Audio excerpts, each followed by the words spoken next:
Di tengah meningkatnya ketegangan Rusia dengan Amerika Serikat dan negara-negara aliansi militer NATO, kini Rusia dikabarkan bakal melakukan uji coba peluncuran senjata nuklir.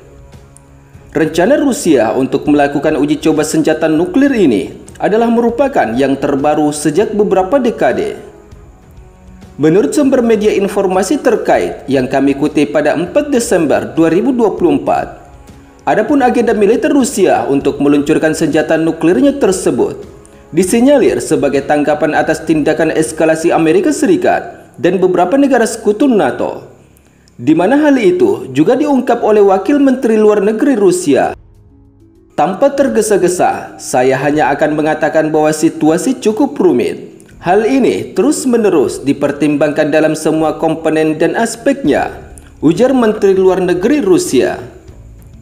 Sementara itu, seperti yang kita ketahui, meskipun menjadi negara nuklir terbesar di dunia saat ini, Rusia tidak pernah melakukan uji coba nuklir di bawah moratorium sukarela di abad ke-20 ini, di mana hal itu terakhir dilakukan hanya pada tahun 1990-an sebelum runtuhnya Uni Soviet. Namun Amerika Serikat sebagai pesaing utama Rusia dalam bidang nuklir juga telah melakukan uji coba terakhir pada tahun 1992 dan sejak itu mengandalkan simulasi komputer dan uji coba subkritis. Adapun uji coba terakhir peluncuran senjata nuklir tersebut terjadi pada bulan Mei, di mana Moskow mengatakan bahwa pihaknya mencermati dengan seksama apa yang terjadi di lokasi uji coba nuklir Amerika Serikat. Namun di tengah konflik Rusia-Ukraina yang semakin meningkat dengan adanya dukungan penuh Amerika Serikat, Presiden Rusia Vladimir Putin selain merevisi doktrin nuklirnya, ia juga mengatakan bahwa Moskow harus siap untuk melanjutkan uji coba nuklir jika Amerika Serikat melakukan uji coba senjata nuklirnya di tengah meningkatnya eskalasi antara kedua negara superpower tersebut.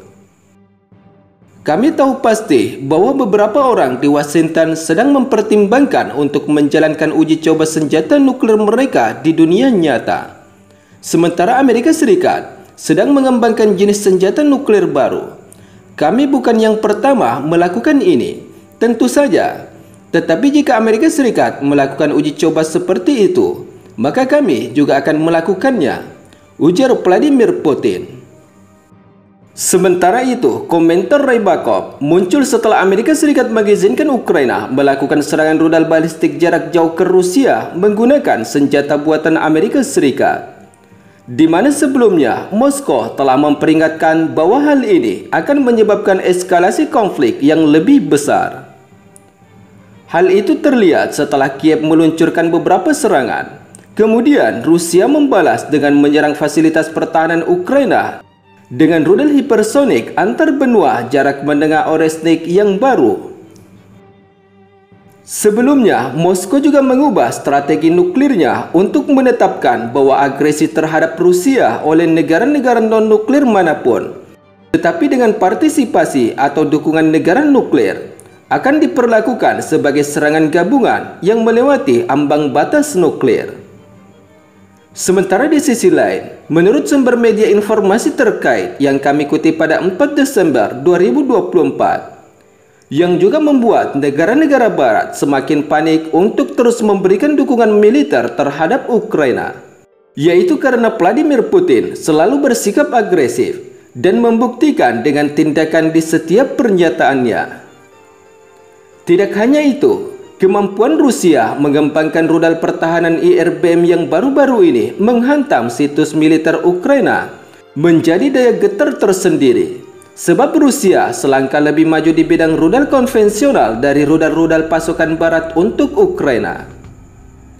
Sementara Presiden Vladimir Putin, ia mengklaim bahwa rudal hipersonik Oresnik terbaru tersebut tidak dapat dicegat oleh sistem pertahanan udara musuh, dan Rusia juga memulai produksi serial senjata terbaru tersebut, yang artinya negara-negara anggota NATO kemungkinan akan mendapat giliran target dari rudal Oresnik. Saat ini tidak ada cara untuk melawan rudal semacam itu, tidak ada cara untuk mencegatnya di dunia, dan saya akan tekankan sekali lagi, kami akan terus menguji sistem terbaru, ujar Vladimir Putin. Tidak hanya itu, untuk membuat Amerika Serikat dan NATO yang terus mendukung Ukraina semakin ciut, Vladimir Putin menyampaikan bahwa Rusia tengah mengembangkan beberapa sistem serupa untuk pengujian lebih lanjut. Berdasarkan hasil pengujian, senjata ini juga akan mulai diproduksi. Artinya, kami tengah mengembangkan serangkaian sistem jarak menengah dan pendek, ujar Vladimir Putin. Sementara di sisi lain, adapun serangan terbaru Rusia ke Ukraina pada 21 November yang dilakukan untuk menanggapi penggunaan persenjata jarak jauh Amerika Serikat dan Inggris oleh militer Ukraina pada 19 November. Sehingga angkatan bersenjata Rusia melakukan serangan gabungan di salah satu lokasi kompleks industri pertahanan Ukraina, sebagaimana yang telah disampaikan oleh Badan Pemerintahan Rusia. Selain itu, Presiden Vladimir Putin bahkan menganggap jika serangan tersebut hanya sekadar uji coba rudal hipersonik terbaru Rusia.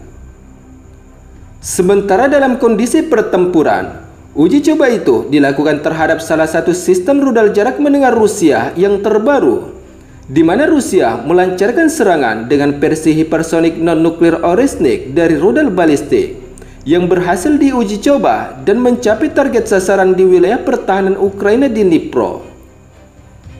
Seperti yang kita ketahui, serangan Rusia ini dilancarkan setelah Ukraina mengabaikan peringatan Rusia dengan menggunakan rudal jarak jauh ATAM buatan Amerika Serikat dan rudal Storm Shadow buatan Inggris untuk menyerang beberapa target dalam wilayah Rusia beberapa hari lalu.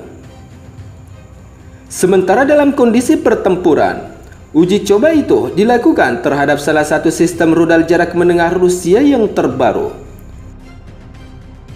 Sementara menurut beberapa sumber media terkait yang kami kutip pada 4 Desember, adapun rudal hipersonik terbaru Rusia yang menghantam beberapa situs penting Ukraina telah dirancang untuk menempuh jarak antara 3.000 hingga 5.500 km. Sedangkan rudal nuklir atau ICBM sendiri dapat menempuh jarak lebih dari 5.500 km. Sementara rudal IRBM ini sendiri ditujukan sebagai serangan di wilayah atau benua tertentu, seperti menargetkan lokasi di negara atau wilayah tetangga, sebagaimana pernyataan beberapa pakar.